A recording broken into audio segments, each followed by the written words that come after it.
صفت اکرام بھی ہے۔ اللہ کی دونوں صفتیں ہیں، صفت جلال بھی، صفت جمال بھی۔ اللہ تبارک و تعالی اپنے بندوں کی تربیت کبھی تو صفت جمال کے ذریعے کرتے ہیں اور کبھی صفت جلال کے ذریعے تربیت کرتے ہیں۔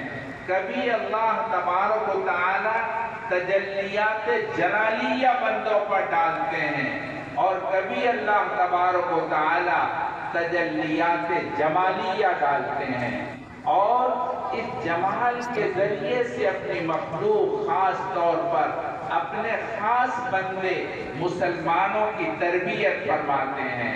جب اللہ تبارک و تعالی کسی بندے کے ساتھ کرم کا معاملہ کرنا چاہتے ہیں، رحم کا معاملہ کرنا چاہتے ہیں، اللہ تبارک و تعالی کسی بندے سے خوش ہوتے ہیں تو اللہ تبارک و تعالی اس بندے کو اپنی صفت جمال کا مظہر بناتے ہیں۔ اللہ تبارک و تعالی خوش ہوتے ہیں، جلالیہ ان کے اوپر ڈال دی۔